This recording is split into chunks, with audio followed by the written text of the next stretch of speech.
Hey, Reverend Sonja. How you doing?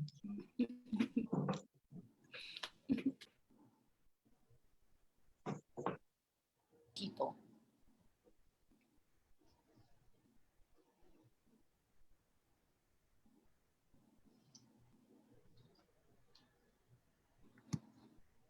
We're live, Reverend D.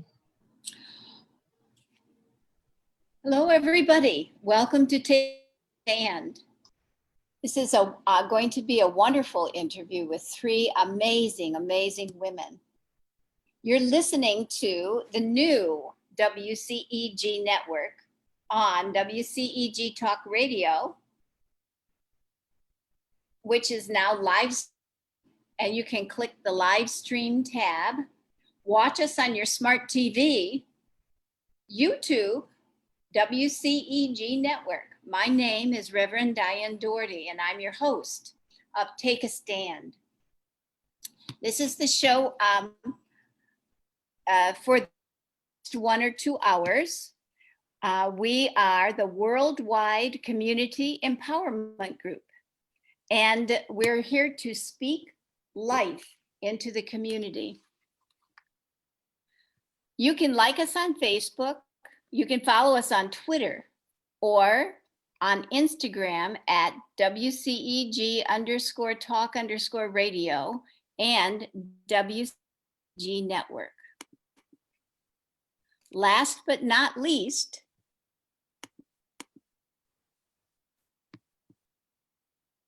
I lost all of you. What happened? I'm here. We're here. Are you there? Yes, we're here. I can't see any of you. I don't know what happened. But last but not least, the topics and opinions are not those of the show host and guests, and are not are those of the show hosts and guests, and are not WCEG Network. So thank you for your continued support, and we welcome you. Today, I have three wonderful people that I have met through Reverend Sonja, and we are going to talk about women in 21st century ministry. Reverend Sonja is a pastor of the Rim Church, and oh, there you are. I lost you, all blacked out. I met her at her church when she was doing a wonderful presentation during a celebration for the LGBT Pride Week. At that time, I sat next to Kim, and I met her, and also La Trina. So I would, Trina, if you would kindly give a little talk about you, who you are, and what you are doing. Sure. My name is, you can call me Trina, Trina Jackson. I'm an imam at the Atlanta Unity Mosque here in Atlanta. We're a collection of progressive Muslims, people who are identified as Muslim adjacent or who just want to be in a religious and spiritual community. And so we are a strong, but a small but strong and mighty group that is growing. We're affiliated with other Unity mosques around the country as well as around the world. Wonderful, wonderful. And your partner is Kim Jackson, and Kim is also running for office of our district for Georgia. So Kim, if you'd tell a little bit about yourself. Sure. I'm the Reverend Kim Jackson, and I'm an Episcopal priest. I've served as a priest for the last 10 years in the Diocese of Atlanta, mainly in congregations and in settings that serve and do ministry with people who are often pushed to the side and cast down. So currently I'm serving a congregation of people who are experiencing homelessness. Tonight, most of my members will sleep on the streets of Atlanta when others of us go to bed at night. So that's the congregation I'm serving, and I am running for Senate District 41, which is Stone Mountain, Tucker, and Gwinnett, a little bit of Gwinnett County as well. So happy to be here. Delighted, delighted. And Bishop-elect Sonja Williams. My first introduction to you was at an LGBT rally, I believe, when we were doing the same-sex marriage law. So if you would kindly tell us a little bit about yourself. Well, I am Bishop-elect Sonja E. Williams, and I am the senior pastor of Real Inspiration Ministries. We're located in the heart of Atlanta, off of Larkin Street. We are a church that is open and affirming and inclusive of all people. We definitely make sure that we address the needs of those who are marginalized and have been left outside of the societal norm. I'm also very active with the Fellowship of Affirming Ministries, where the presiding prelate is Bishop Yvette Blunder, and there I serve as the Bishop-elect over the South region, which is from Georgia all the way over to Texas, pretty much, and just very involved in activism. I am an author, and wherever there needs to be change, I am on the scene trying to create and cause change to be prevalent in a society that is so resistant to diversity. And so I'm involved in Feed My Sheep ministries and just a plethora of different things that I'm involved in, activism and other things, to just trying to create change where change is needed. I call all of you wisdom women, me too. And for those who don't know me, I am a Roman Catholic woman priest. I have served now since 2013 here in Atlanta in a variety of communities. And I have what I call a mobile ministry. Mine is the Church of the Visitation. So wherever I go to visit or who comes to visit me, there is our church. It is an open and affirming community that bridges conversation about the most important issues that we have in our lifetime. And I thank so much WCEG for allowing me to participate in this initiative, because I think this is exactly what we need is in terms of conversation, is to bring these voices together that are in concert and also are disconcerting. So let's get with the agenda today. I have sent you a little note about what I would like to talk about, and the be about our particular calling. Is it I called it the birthright and the blessing. And I will start the conversation by letting people know that for 23 years, I was a sister. I knew I had a calling from when I was, 12. I had only experienced the Catholic Church. And of course, the church in our life was the highlight of everything that we did. So I used the tools that the church gave us until I outgrew them. I decided to become a sister. I only expected to stay 6 months because particular version of church was not where I knew I needed to be. The problem was it was the only version that was available. And when I got in, everything was changing.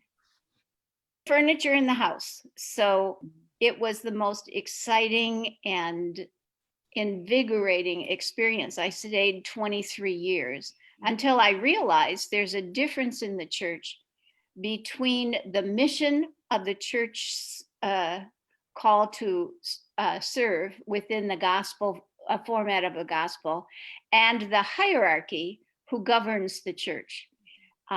We found out in various ways that our services were tied to their to use us, and that use was their idea of what God wanted for us. which I questioned, and still do. I think God does not govern the church according to the minds of the hierarchy. And I realized my birthright came from my calling and also from the gospel. And as this opened up, as the movement toward ordination of women began opening up, I thought that is exactly where I'm called. That's where I'm called to serve. That is a birthright. And I am a blessing to the church. All women are blessings to the church. And so I keep my feet and the seeds of this calling moving all the way through Atlanta and Georgia, wherever I can, including a particular show.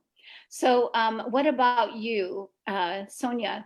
You wrote to me asking for an You know, as I examined the question, it dawned on me that I never truly looked at it as or in the same way as a birthright, especially in Catholicism and different religions where there's a hierarchy and then there's a succession plan that only includes members of that same family or an appointment of a bishop or someone in that role.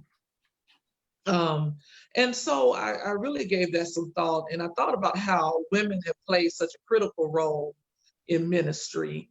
And oftentimes we've pastored from the pews. You know, we pretty much run the churches and financed the churches, and we did all the behind the scene work. We've been known as workhorses of the faith, you know, and we've done the work without the titles and oftentimes without the credit. Yes. So my belief is that God's calling or covenantal blessing or calling is not something that's to be necessarily received nor grasped, but it's just something that simply comes from God. And you know, biblical historicity says that you know, especially traveling through the lineage of Christ, that is something that has to be handed down. But we can see how that led to so much deception and divisiveness and corruption in the Old Testament. You know, we could look at the story of Jacob and Esau. You know, we can look at the debacle that Abraham and Sarah and the whole story with Hagar, all of that happened because of chasing a birthright. So I say all that to say that I just simply believe in Jeremiah 1:5. And that states where God said, before I formed you in your mother's belly, I knew you. He said that I ordained you, I called you, I set you apart. And I believe that those gifts and our qualification come straight from the throne. And we have the responsibility to, especially as women, we have the responsibility to own our callings. And sometimes it may require that we defy the systems that have been set in place. But we owe it to God. We have to love God more than we fear people. That's and right. So we have the responsibility to own our calls. Our calls come straight from God, straight from heaven. That's our birthright. That's our blessing. That's our qualification. Amen, sister. Right. What about you, Kim? Yeah, you know, I actually, similar to you, Diane, knew that I was called to ministry when I was a child. I was, you know, probably 8 years old or so. In fact, I wrote about it in a little essay for school in my 3rd grade journal for the writing, you know, class. I wrote that my dream I left out the R. So my dream was to be a pastor, a teacher, and a recycler. I wanted to make sure that I recycled. And, you know, as youthful as that dream was, it was right because it was placed inside of me by God. This kind of deep calling And particularly, I mean, I grew up in a context in which women were not allowed to be ministers, weren't allowed to be formal pastors, right? And so even at age 8, even though I had never seen a woman serve as a pastor, even though I'd never heard a woman pastor and minister, my 8-year-old self knew that that was still what God was calling me to do. Wow. And so I continue to thank God for that vision that that little girl had that was inside of me. And, that vision that that child ultimately I grew into, to be able to question, well, why is it that I can't do this just because I'm a woman, and later just because I am gay? I've known long before anybody else that this is what I was called to do. And so, it's been a journey to get other people to affirm that call, right? In order to be ordained, I had to have somebody puts their hands on me and pray some sacred prayers that have been passed down along from many traditions.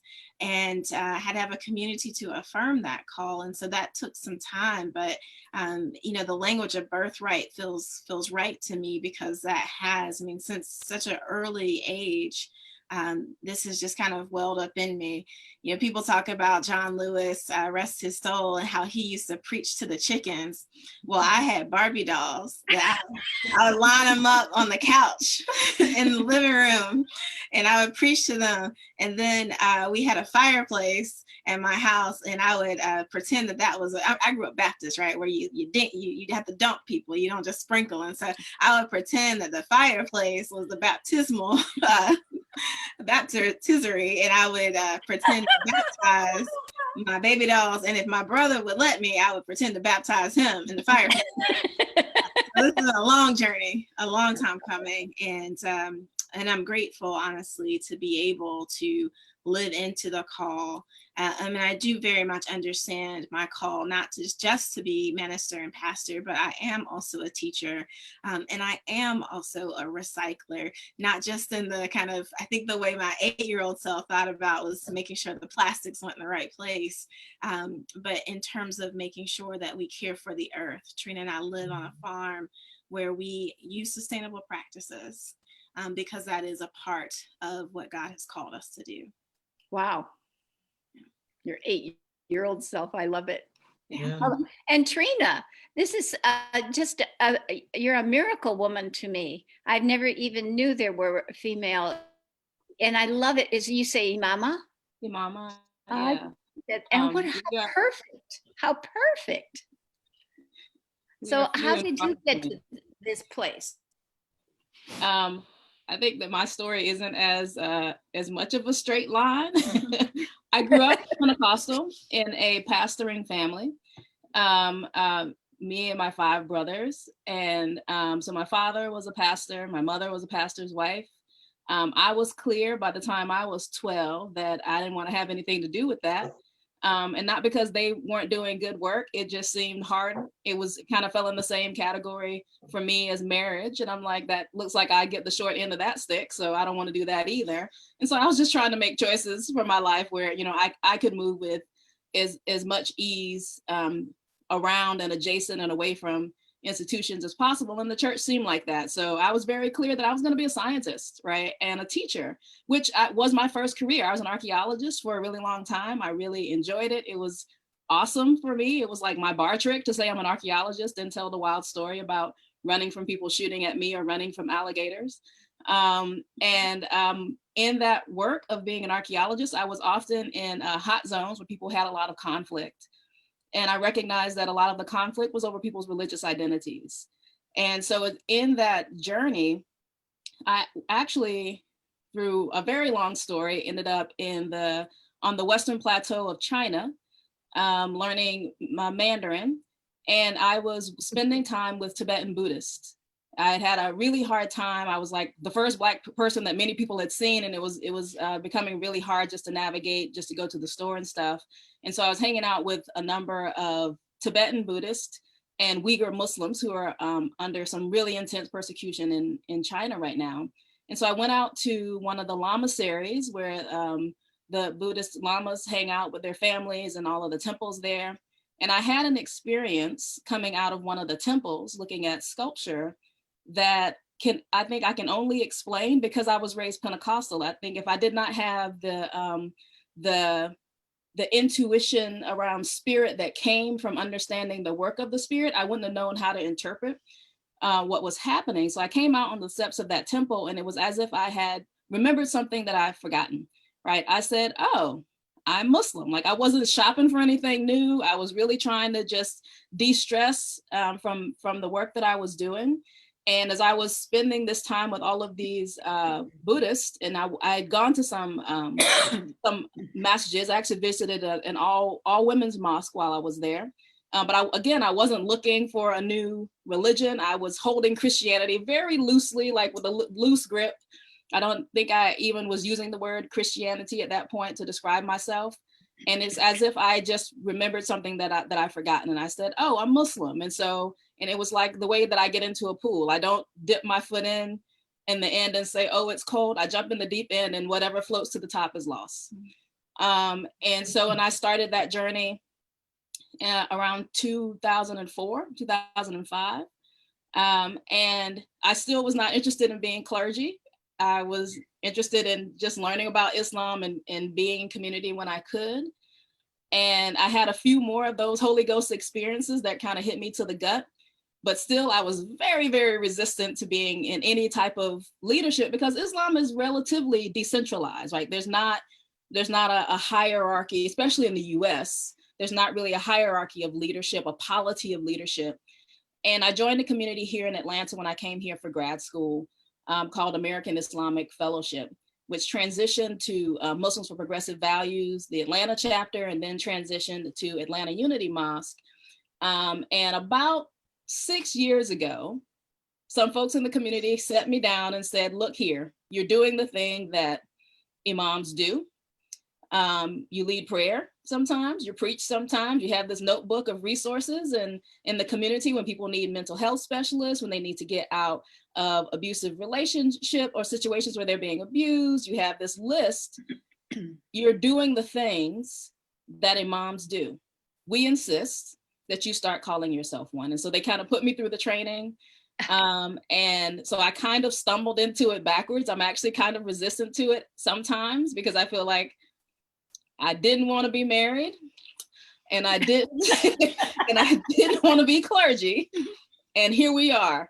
And so I'm still learning a lot every day as I do it, because I think that it was not on my radar, but I recognize that so much of my upbringing, so much of even my work as an archaeologist, and my work in religion, peace building, and conflict transformation has been preparing me to do this work. And so I'm happy to be in the number, but sometimes I do feel like I have like imposter syndrome because I don't use the language of call, or I'm just trying to help folks out. I'm just trying to get my people free. And if this is one of the avenues to do that, then cool.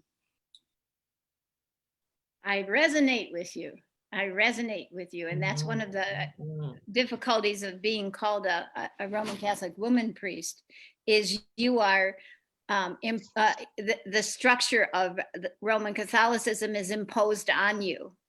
Mm-hmm. And it's really hard to take a denomination that is so gender discriminatory and tell them, no. You know, I often say to them, well, you're not Catholic if you believe that. They don't get that. So it's a high mountain to climb. And so like you've taken this journey and it has broken, something has broken in your beliefs, thinking, and I think you said that Holy Ghost awakenings that brought you to this.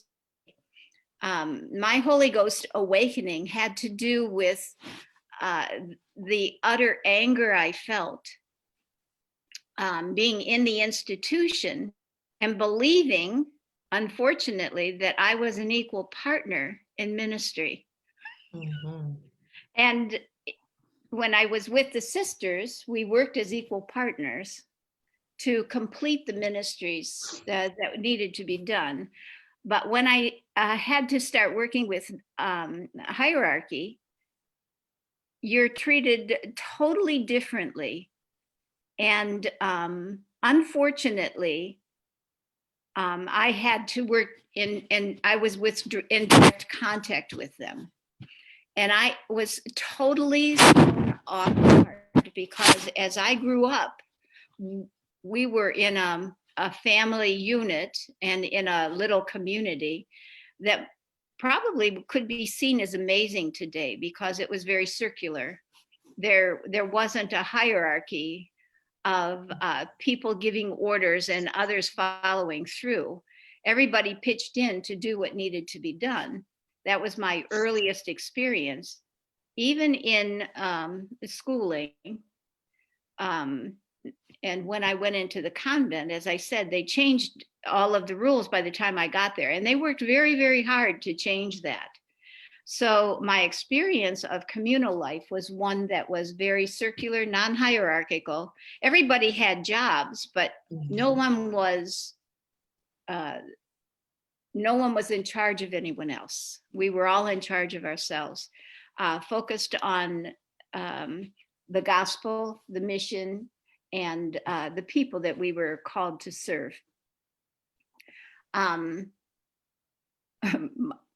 We had my first experience of the hierarchy was a space where in my own hometown, we were asked to leave after 109 years of service because we asked for fair salaries for the teachers. And I was totally, like the ground just shifted underneath me. I could not believe that a pastor would be given the power over so many people in an institution that is of service when money was available. Right. It just had to be shifted. I had 4 more other experiences like that. I realized, oh, there is a different group that moderates the church. There is a hierarchy above me that believes they have control over us, not with us. And from that point, I shifted my affiliation, but never gave it up because I think that I always say that the Catholic Church needs corrective lenses, and I am it. I'm their pair of glasses. So that's what broke into my understanding. And my anger came from believing that I am equal to them, that my voice is important in all decisions that are to be made, because women see the broader needs of the communities in which we serve. And men don't usually walk in those spaces and places. And exactly what has happened is those institutions have been quote unquote restructured, but they've been restructured for wealth, not for service. And Exactly. That is my story and my to justice within the Catholic Church. So what about you? What broke into your understanding of your role in ministry? Or have you always seen it? Well, I'll jump in. Much like Reverend Imamah La Trina and Reverend Kim, I've always known from, a child that I was called to minister.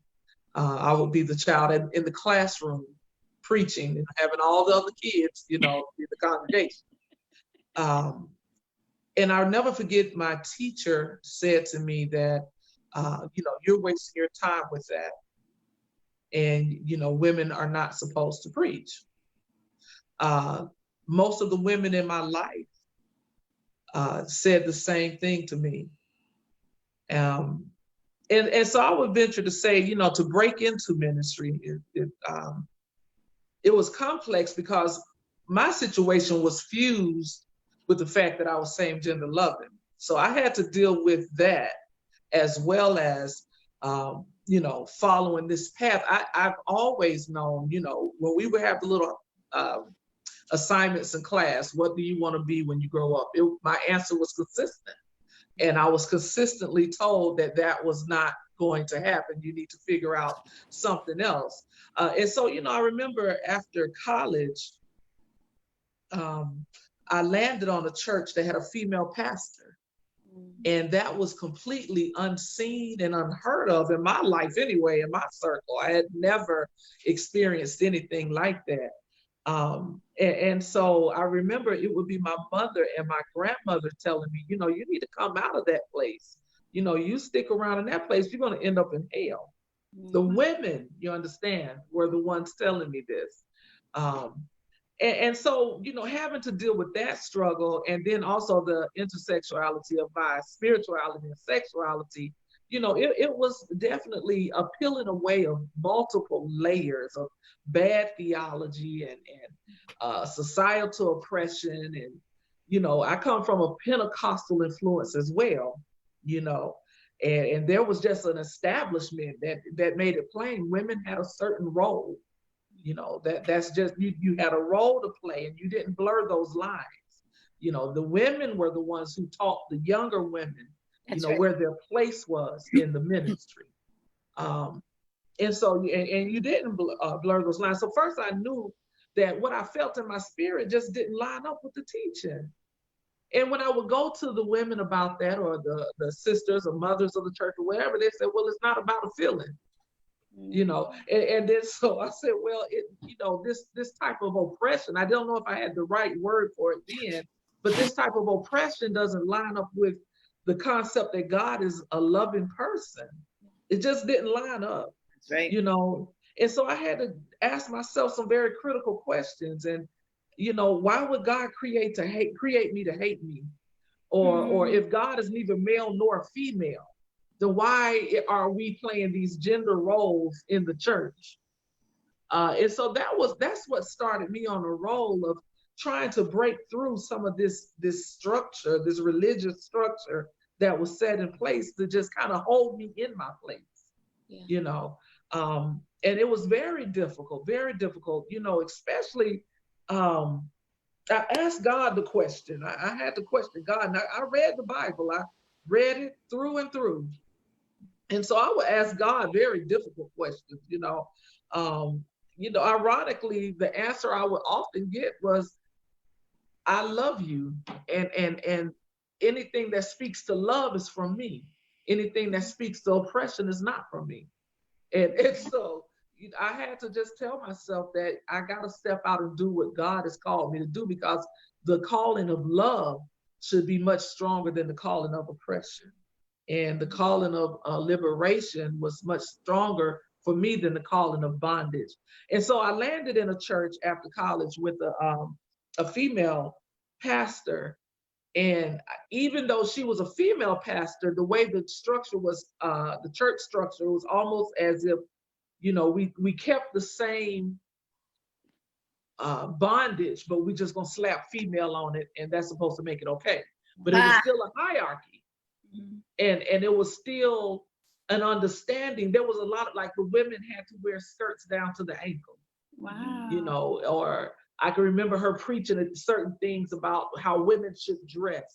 You know, women shouldn't do this and women can't do that.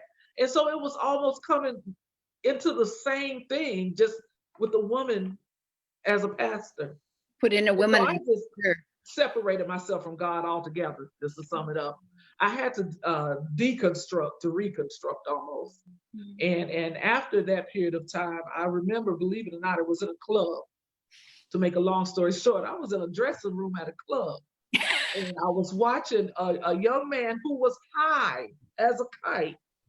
And he was a same gender loving young man, high as a kite. And he was singing the most beautiful love song to God. And I remember the tears just streaming down my face. And God said, that's who you're called to. And right there, I reconciled all of it. I reconciled my calling. I reconciled my sexuality and spirituality. I reconciled it all. And through a course of years and going to school and different things of that nature, I was able to finally step out into what God had called me to be. But it wasn't an easy journey. It was very difficult. Yeah. So as Iman Jackson said, it was the power of the Holy Spirit that led me through it, because I didn't have mentors back then. I didn't have mentors. I don't even know if, like I said, I had the right knowledge for what God was calling me to, the right verbiage, the way to express it, but I knew that it had to be something other than what I had experienced in my lifetime. And so the Holy Spirit led me and made the right connections, placed the right people in my life, and it happened from there. What a holy story. Whew. Yeah. Yeah.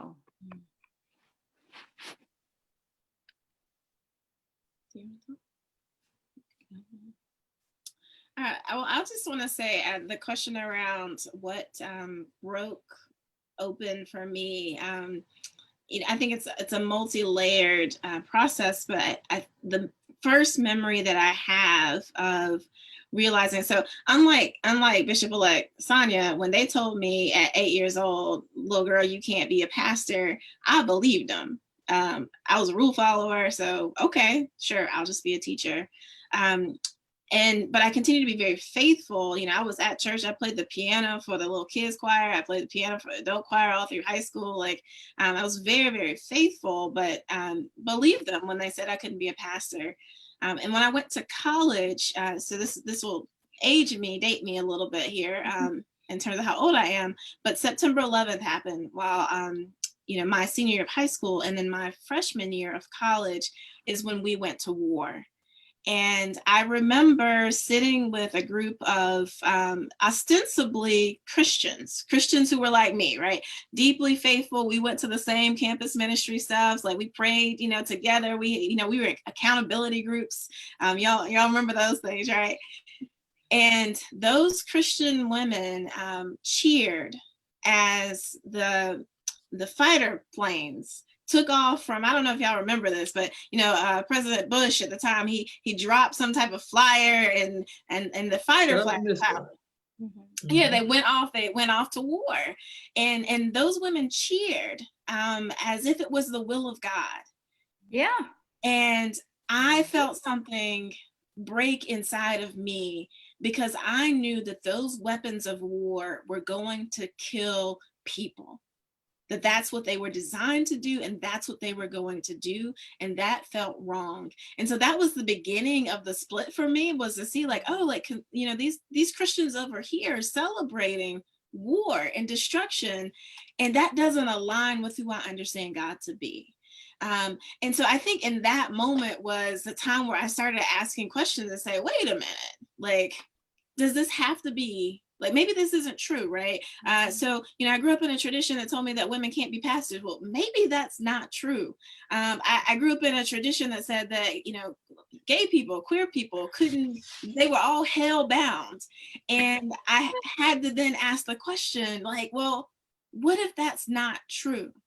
And I think much of my ministry and accepting the call and following the call has all been shaped around asking that question: what if this isn't true, right? What if the way things are today don't have to be that way tomorrow? So yes, it is true. I grew up in a context where there weren't any women pastors. That was true. In our tradition, women did not preach. But what if tomorrow women could preach, right? That was the imagination. And it just began to unravel from that moment, my freshman year, of realizing that everything that I was being taught in this kind of more conservative, traditional, Christianity just may not be right. And I continue to do that. And I think, so I'm a part of a hierarchical tradition in the Episcopal Church, and I have a bishop, and I think he loves and hates me because I will call the question, what if it doesn't have to be this way? What if that's not true? Right? In our church, we continue to have a disparity between salaries between women and men. Just like in the rest of the world, in the Episcopal Church, women make 75 cents on every dollar that a male priest makes in the Episcopal Church. Mhm. And I continue to call the question to say, what if we can do something different? What if it's not true that we don't have the resources to change this, right?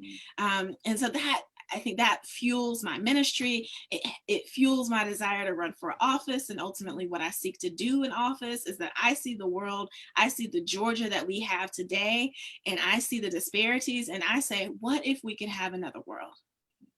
What if what we see today doesn't have to be the same tomorrow? And so that's kind of been what's broken inside of me, is moving from just accepting, oh, okay, you said that little girls can't be pastors. All right, sure. I believe it. I've moved from that to breaking out and saying, let's ask some questions here. Let's imagine something else. Let's imagine a new world. Yeah. Again, my story is going to be different. I think that there's a certain amount of simplicity that I continue to seek in the breaking through that continues to happen for me. Again, my background is in science, right? And I say about the spirit and the same things that I say about science. If what we're seeking, if what we're moving toward doesn't leave us to a more expansive place, then it's probably wrong.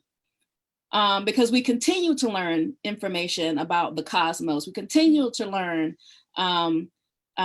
about astronomy and quantum physics, and how small it is and how big it is, and how those things work together in kind of a reciprocating system of expansion and contraction. Even the universe, when we look with those really long view telescopes, and we see that the universe is moving in and out, almost like it's breathing like an organism, like it's respiring like an organism. And so I think about the first chapter of the Quran, Al-Fatiha, and it's just 7 verses, but it really encapsulates the entire Quran, and encapsulates all of Islam, all of the traditions. And so when I'm with particularly male clerics or other people who are representing Islam in some way, my question is always, is Allah the most merciful and most compassionate or not? Either Allah is or not. Like, if we can, like, you say we have to be segregated by gender in prayer, is Allah the most compassionate? Is Allah most merciful or not? If I can't be in front of you because you can't stop looking at my behind, that's a you problem, bruh. like, so you need to go and get something together. That's not about me. And so, but I agree with them that a lot of the patriarchy that continues to happen in our worship spaces, in our communities, is upheld by women, because I think that we often want at least the piece of the pie that we know we can have for sure. Yeah. Right. And so we don't want to trade. We want to keep the devil we know, and we don't want to trade it in for some other unknown. And so often I run into women who have the most fear about this ongoing and actually really historical progressive shift in Islam. Because we look at even the beginning of Islam, it really started as a radical economic justice movement. It was, if you didn't have the right name, if you didn't have the right amount of money, you couldn't come and pray. And the Prophet said, we're not going to play this pay to pray situation anymore. Everybody can come here no matter where you come from. God can hear us all. And so it wasn't really a new religion. It was really reclaiming old religion of the Abrahamic faiths, right? And so I think that if we're not becoming more expansive, if we're not creating a more just reality, then it's just un-Islamic. And so when I have conversations with people, whether it's scholars or practitioners or both and, who are challenging, I'm looking for the simple principle: are we being more expansive? Are we not? Are we making this table bigger? Are we, like, because we're saying that Allah is infinitely forgiving, infinitely merciful, infinitely compassionate. All of these names that we have and these attributes that we have for Allah, either it's true or it's not. Like, and I tell people, change my mind on that. And so when we have conversations, if it's about sex and sexuality, show me where in the Quran Allah is not the most compassionate. Like, show me. And so I think that we get caught up in dogma a lot of times because we want to be right. But I think in Islam, there's only so far rightness and getting what's called the sunnah, like the imitating the actions of the prophet, right? And I know folks who, you know, grow your beard long, put henna in your beard, wear your hijabs, wear your clothes down to your knees, and I appreciate that devotion. I recognize that for some people, that physical alignment makes a lot of sense and it helps them feel closer, and I honor that.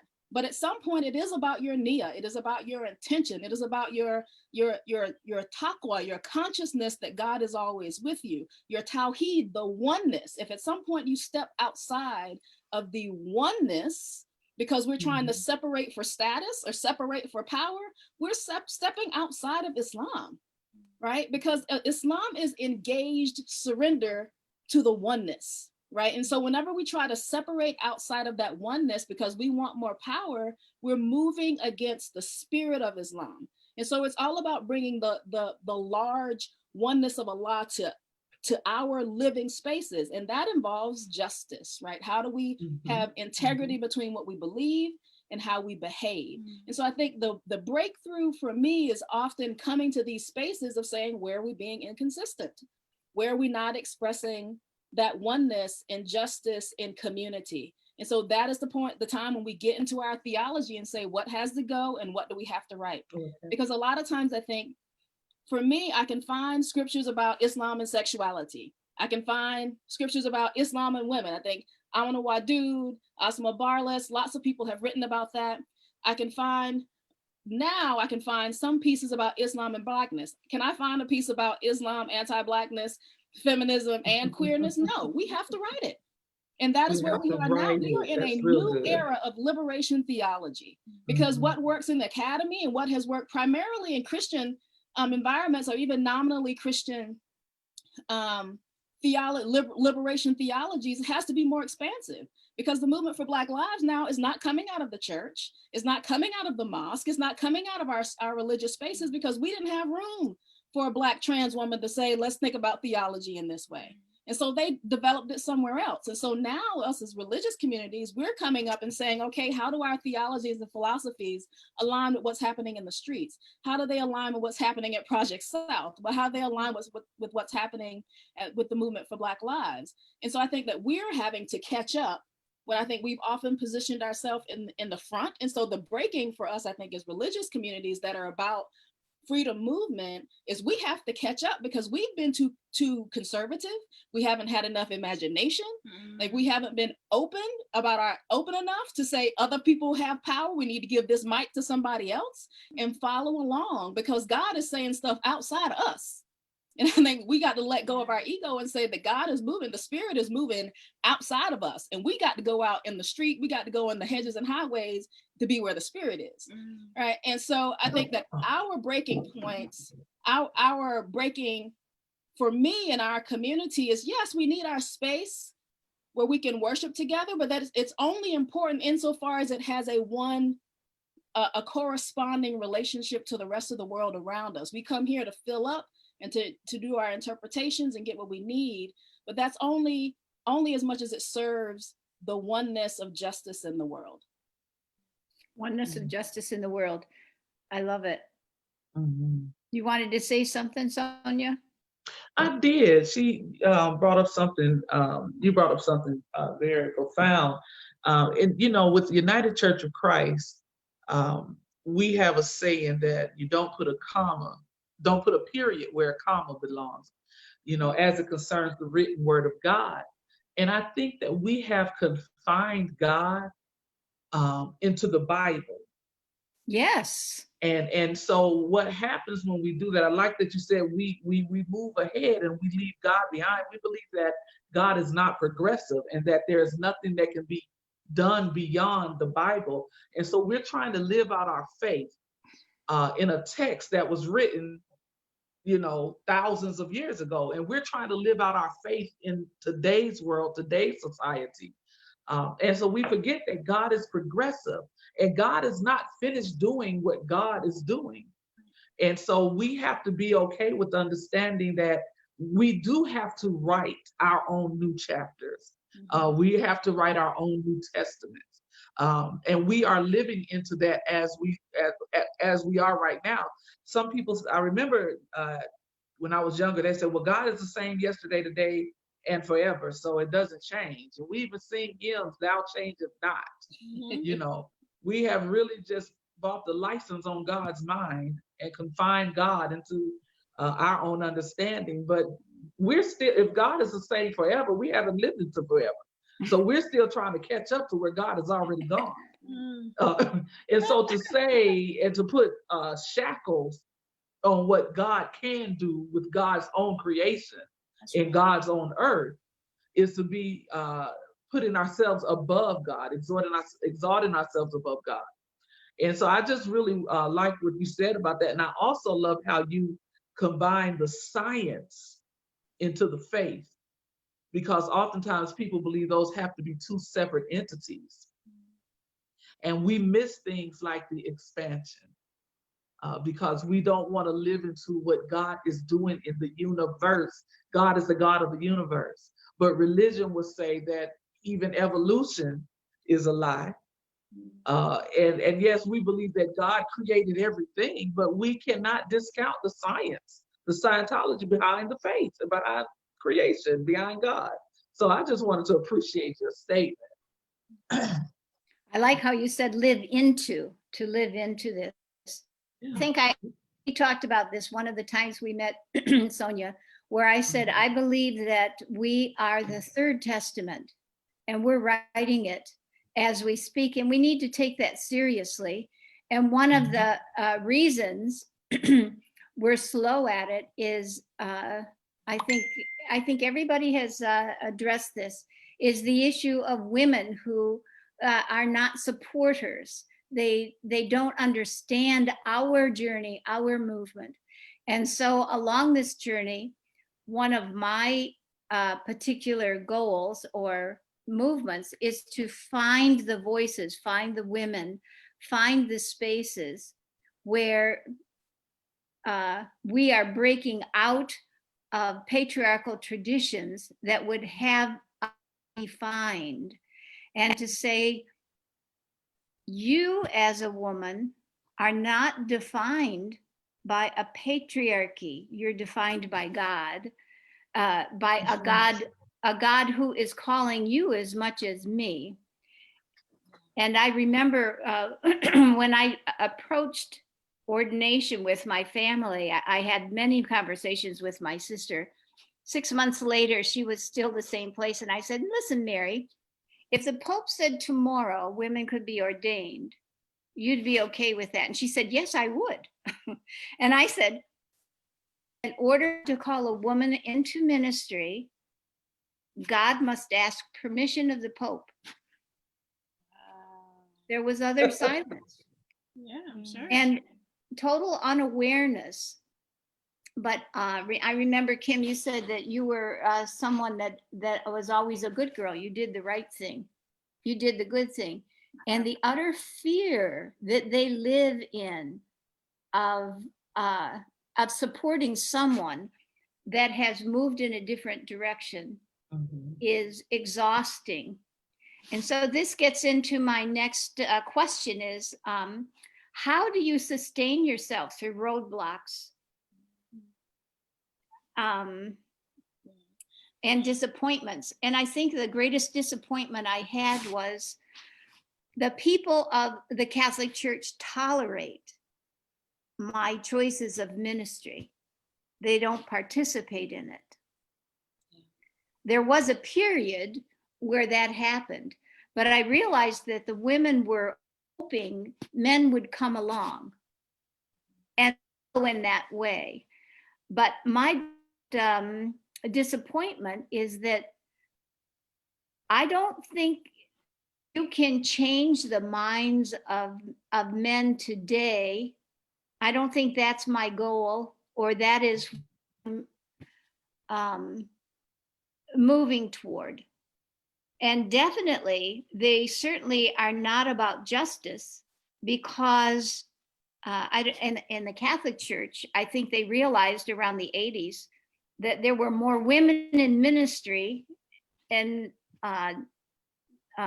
universities getting theology degrees, and pastoring large parishes and doing a better job, they lost their grounding. And if you lose your grounding, you don't know where you stand. So as we rose as women, they lost their grounding as men. And there was a big backlash.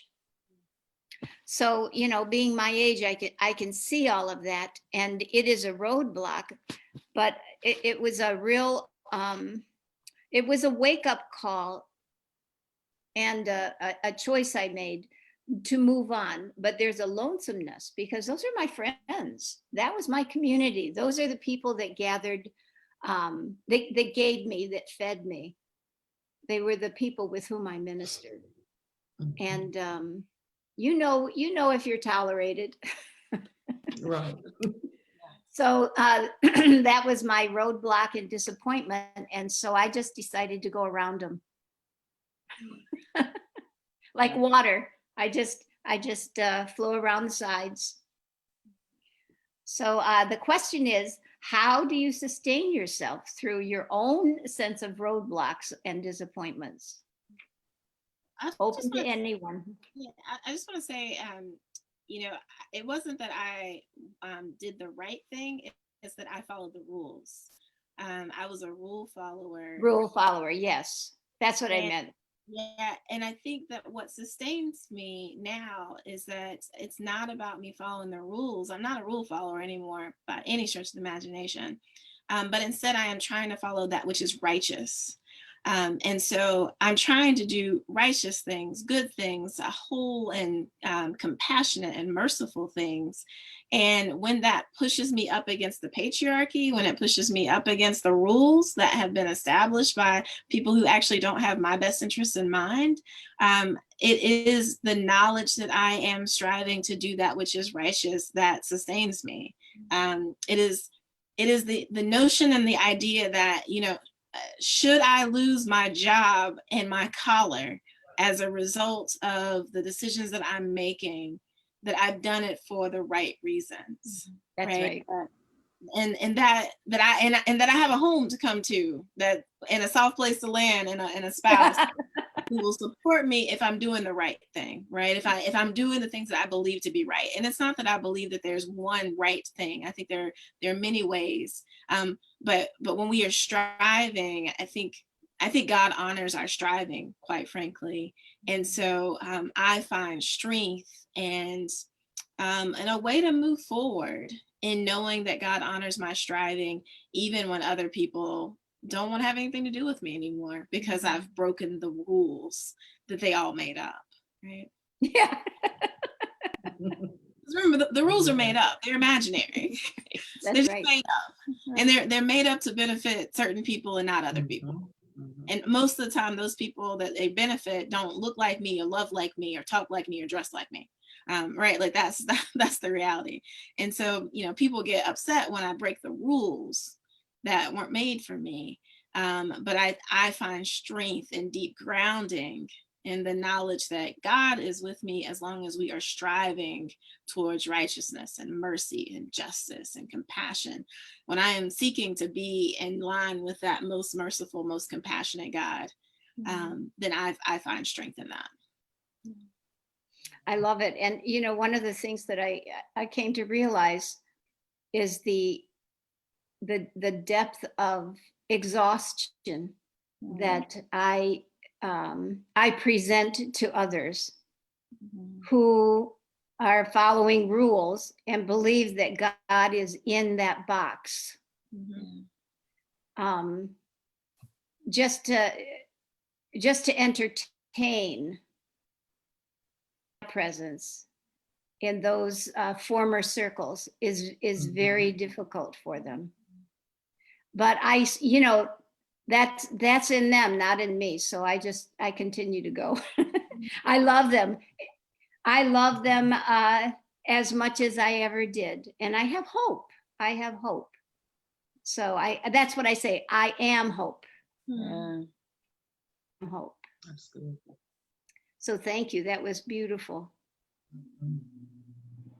I think that I worked through roadblocks in, I think that I hold seasonality, like being a farmer actually helps a lot with balance for us.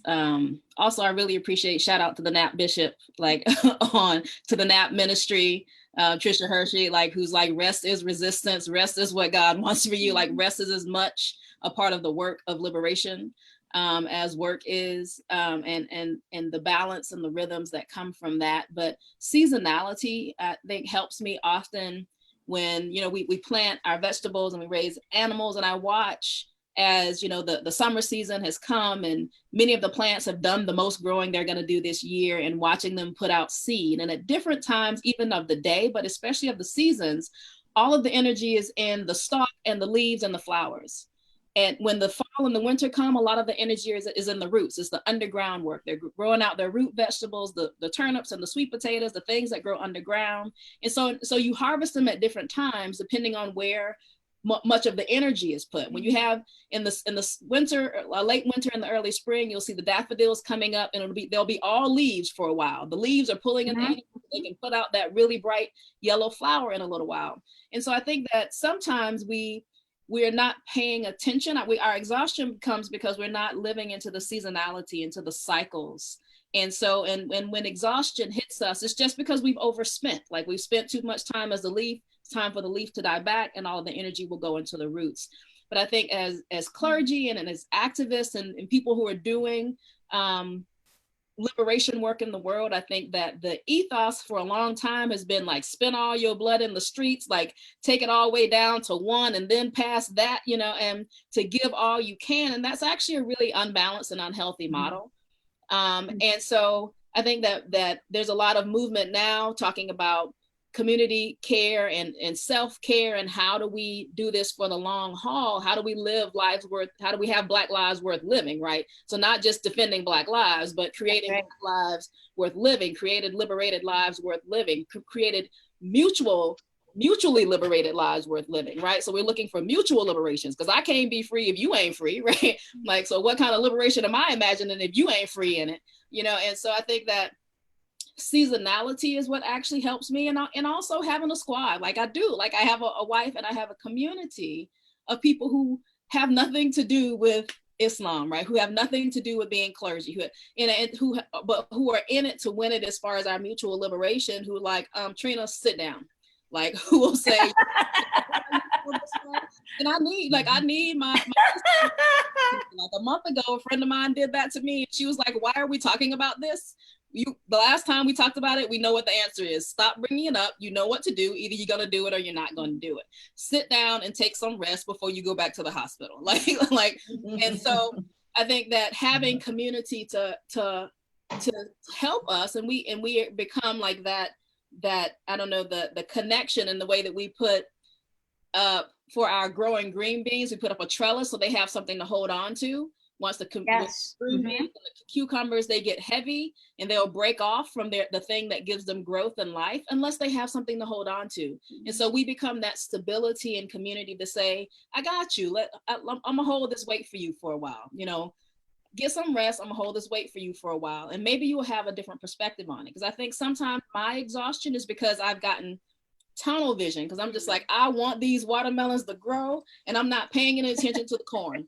Like, the corn is going wild, and so corn is getting tall. It's got, you know, the birds are picking off the kernels, and I'm just watching these watermelons on the ground, right? And the corn is getting tall and over my head. And so I think that we need people in the community to help us reset our lens and say, like, the watermelon is going to take a lot longer than the corn. Yes, keep watching it. It is important, but not urgent. The corn is urgent and important right now. And so I think that much of my breakthrough has to do with, or my going around obstacles has to do with changing perspective and living in the seasonality. Every season is not for uncontrolled growth, right? Uncontrolled growth is one of the ways, was what we call cancer, right? Uncontrolled cell growth is cancer, right? And so it's not always the time for uncontrolled, balling out of control growth. Sometimes it's time to die back down to the ground. Like, we have some berry bushes here that die back to the ground. In January, you wouldn't even know that we have a hedgerow of blueberries. right? But when the spring comes, here they come ready and vigorous because they've had rest. They've had warmth under the ground. They've been getting the nutrients they need. So when the time is right, they're ready to spring forth and do their due and give us all these blueberries and good antioxidants. But we can't force it to happen when it's not time. Well, and so I think that, again, a lot of my learning around exhaustion and obstacles is to ask the question, am I trying to force something that is not time for? Is this a warning pain? Like, is there warning that's happening here? Or is this a growing pain? And maybe I just need to die back and I need to grow some more. I need to get some more energy. If it's a warning pain, then maybe I need to cut this off. This needs to be pruned and let it go. well said. Well said. Warning. So my sustainability is definitely rooted in my faith. I definitely try to keep myself centered in God, in understanding what is required of me. I do know that there is a moral and a social contract, Micah 6:8, that says that we, to love mercy, to love God, walk humbly with our God, do justice and love mercy. And so I try to stay in tune with the Spirit to know what I'm called to. There's a lot of work to be done, but I'm not called to every work, and I'm okay with that. I'm also not invested in trying to change people's minds or perspectives. I'm more invested in just the truth and in love. I believe those two entities are powerful and that they are very mind altering. And so if people do their work, or if truth and love is present, then the atmosphere is conducive for people to do their work. Only God can allow transformation. So I can avoid exhaustion as far as worrying about if people see it my way or they see it the true way. So that's God's job to do the transformation. We're just supposed to plant and water and let God do that. We give the information, God gives the transformation. I believe in self-care. And a lot of times I'm very guilty as in my human self. When I see that there's a need, I'm a natural fixer, and I'm always trying to be, the one to try to bring. And God will tell me, no, this is not your call. You're not called to that this season. And I have to be okay with that. Another thing that how I keep myself centered and grounded and avoid exhaustion is to try to just meet people where they are, and also be okay with knowing that everybody is not going to go with me where I'm trying to go. Everyone was not meant to go with me, but also just find the things that we agree upon and kind of build and work from those things. And the things we do not agree upon, then that's a conversation for another time. And that's a conversation between you and your higher power. But I think if people would generally just find the things that they can agree upon and build from that, we can, there's a lot of work to be done in this world as it concerns justice, as it concerns equality, as it concerns liberation. And if we can just agree on what we can agree on, come to a table of reason and find out how we arrive at what we believe, is less exhausting than trying to come to the table to change someone's mind or change their hearts. So pretty much that is where I am. I believe in taking time for myself. I do not see myself as having to pastor to the grave. I do have I promise you, I have an end date in mind. If the Lord shall allow me to see older age, I know when I want to retire. So I don't believe that I'm called to do the work forever in the capacity that I'm doing it. But I do know that God desires that we be centered and rested, and God is a God of restoration. So I do not believe that we are called to work ourselves into a frenzy and into an early grave. And so that is how I sustain myself. Yeah. Aren't we powerful women here? Man. Well, it's been an hour, and there are two other questions that or not two, but just one other piece that I'd like for you to expound upon, and that is, what do you want to talk about? And Kim, I would appreciate it if you would talk about your campaign and where people can find you, so that we can be of support. And anybody else, what is it? This was my agenda. What would you like to say on WCEG, the Worldwide Community Empowerment Group? Well, I will just take a moment to say that you can find all about my campaign on Kim for Georgia. That's Kim for the word FOR Georgia.com. And so it's kimforgeorgia.com. And please check out my website, learn about the justice issues that I'm standing up and fighting for. And also, if you feel moved and you are a United States citizen or have a green card in this country, feel free to donate. I would certainly welcome your contribution. Again, that's kimforgeorgia.com. That's also my social media handles, it's Kim for Georgia. So you can find me there.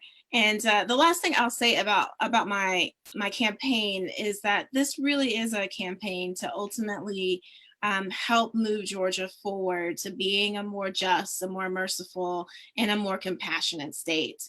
It's a campaign to make sure that we do the work to ensure that people have health care by expanding Medicaid, that we do the work of being merciful and compassionate by transforming our criminal justice system so that people have an opportunity to have a fair and right start when they get back out.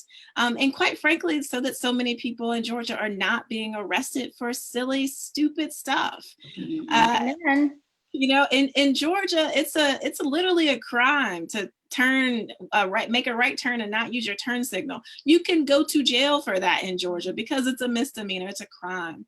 And in Georgia, we surveil more people in this state than anywhere else in the country. There are more people today on probation in Georgia than there are anywhere else in this country. Because we have failed to be a merciful, compassionate, and sometimes just reasonable state. And so a lot of my campaign is a push for that. It's a push to make sure that children receive the right kind of education regardless of zip code. If you know, the accident of birth is a powerful thing. If you're born in a particular zip code, that can determine the outcome of your entire life, and that's just not okay. We've already discussed that the one who determines the outcomes of our lives is that birthright that's brought within us, that's given by God. And so I want to transform a system where whether you are born in a zip code in Atlanta, that would be like a 30314 or a 30347, that education is just as quality, whether you're in the north or the south, the east or the west, that everyone has an opportunity to receive a powerful, compelling, and a good fit kind of education for them. So that's a lot of what my campaign is about. And so much of it is grounded in the work and the ministry that I've already been doing. And so please, again, check out my website. It's kimforgeorgia.com. I'd love your support in any way that you can offer it. Perfect. I'm there with you. We'll have to talk again. Anybody else? Do you have anything that you would like to say or add? Yes, she is running for the state Senate.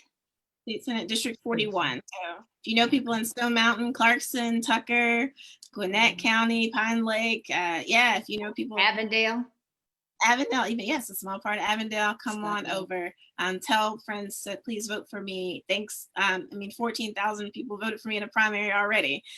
So thanks to the good people of 41. And this is the last thing I'll say, I promise. What happened in June in my election is what people said was not possible. That's right. So many people told me that an out Black queer woman with locks, because apparently locks are, I don't know, radical. But people told me over and over, political consultants, people who know what they're talking about, told me that it was not possible for a Black out lesbian with locks to run for office in Georgia, in the South, and win an election. And the people of District 41 said, you know, what may have not been possible yesterday is possible today. And they elected me overwhelmingly by 36 points to make it clear that in Georgia, we are ready to have our first out state senator, and she will be Black, and she will have locks, and she will be married to a Muslim woman. That's what we've done in this And a election. priest. And she's a priest. That's what we've done with they this must election. not know. They must not know Representative Park Cannon, and you know Park Cannon, I'm sure, and she was told similar, and you see where she is today. So That's right. Yeah. yeah. You want to say that? Stunning. You know, there's so many good organizations and people I really would love to lift up in this moment, but my heart says to move in this direction. So this is what I'm going to say. I preached a sermon last Friday about the little niche in the wall in most mosques. There's a wall that is like it's called the Qibla wall that tells us which direction Mecca is. And in each one of those walls there's a little ornate window, it's a niche. It doesn't actually go outside. It's just like this hole, and it's usually beautifully decorated. And it's called a mihrab. And it's the niche is kind of the symbol of Mecca, and it is the altar. And we talked last week about how we don't go to masjid anymore because of COVID-19, and many people can't go to mosques anyway and feel safe, or they feel like they have to go and drag, or they feel like it's a more of an oppressive space. And the conversation we had is that the mihrab, the sacred space, the altar is in your heart. You're carrying the altar in your heart. And so for the folks who are listening, your altar is in your heart. God is where you are. The entrance to the sanctuary is in you. You know the direction, run in that direction. It's gonna be all right. No matter who is sitting at 1600 Pennsylvania Avenue on November 4th, it's gonna be all right. We're gonna be all right. We've done this before. Yes, go vote. Yes, this is a time to vote like your life depended on it. And we will be here, and we will be strategizing, we'll be working, we'll be resting after November 3rd. We will be living. We'll still be creating lives worth living, lives where we are thriving. Okay? And so your altar's in your heart. So take your wants, your needs, your desires, your fears, take them to the altar in your heart. God's there waiting.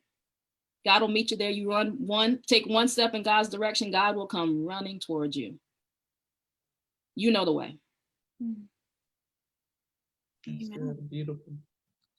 And basically that was very beautiful. For me, I'm working with Fair Count, which we are now examining Faith Count, which is a part of the Georgia census. We are trying to encourage a lot of the states that have not shown a lot of activity or movement as completing the census among African Americans. We are really trying to encourage them to be counted, not just in Georgia, but in the South. There's a lot of places that have not shown great movement in people filling out the census. So I'm working with Faith Count and Fair Count. I'm also very much involved right now in vote.org. And trying to encourage people to make their voices and their votes heard and counted. We do have a lot of young people, especially Gen Zers, who believe that their vote does not count. And what we're calling is voter depression. There's just a lot of voter depression out there. So we have been doing a lot of work with trying to encourage younger people to make sure that they're not only registered, but exercise their right to vote, and to kind of, a lot of them are just intimidated about voting. They're young voters. And so just kind of teaching them a little bit of that. And as far as the church is concerned, as Real Inspiration Ministries is concerned, we are definitely doing ministry virtually on 1st and 3rd. We do parking lot praise on 2nd and 4th.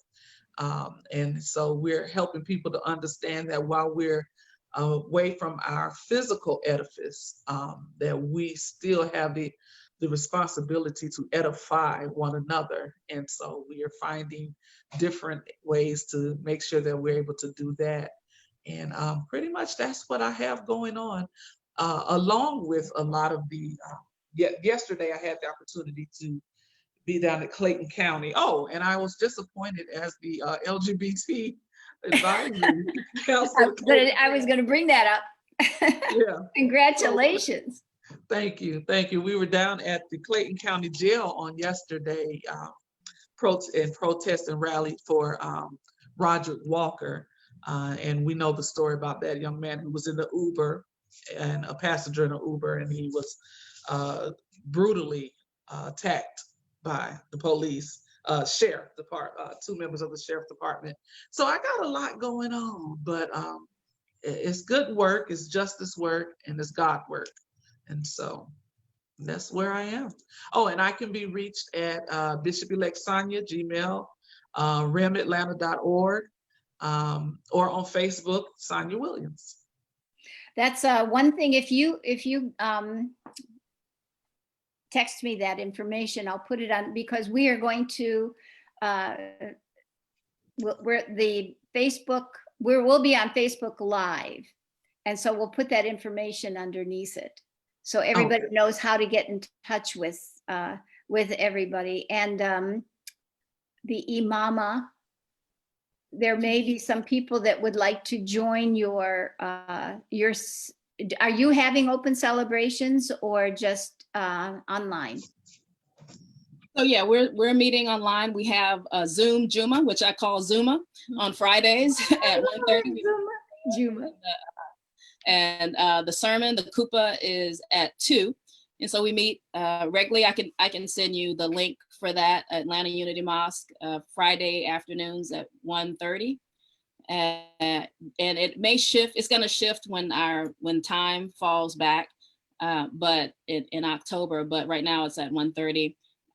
We pray at 1:30 and kind of fellowship and check in. And at 2 we do the Kupa, which is the sermon, and we have a conversation, have a discussion after the sermon. Wonderful. Well, I would like to personally thank each of you for taking time out to do this real inspiration interview. I think Atlanta and also the people of Georgia are so fortunate to have all of us stepping out in our faith and being an encouragement to others to do the same. One thing I picked up was that all of us, three out of the 4 of us, felt a call very early on with no particular place to live out that call. And one of us never felt call, and God broke through anyway. So whoever's listening to this, there are plenty of people that are around to mentor you. And I wanted to bring up the Federation of Christian Ministries. I'm the vice president of that organization, which is an endorser, a commissioner and endorser for anyone that is unable to find a denomination that supports their growth beyond the dogma and the doctrines of their faith commitments. And you can contact me and I will tell you more about that organization, which is just another open door so that there's a space for you to walk through to continue the ministry that this surprising God of all has put in front of us. I thank you all. And does anyone else have anything they would like to say? Thank you for having us. Yes, thank you. Yes. This is just inspirational. So we will be back next week. I will be interviewing Valencia Stovall, who is running as an independent and she has been very influential in WCEG's network. So I'm looking forward to that interview, and I thank all of you. And so we will now sign off. God bless you all. God bless you.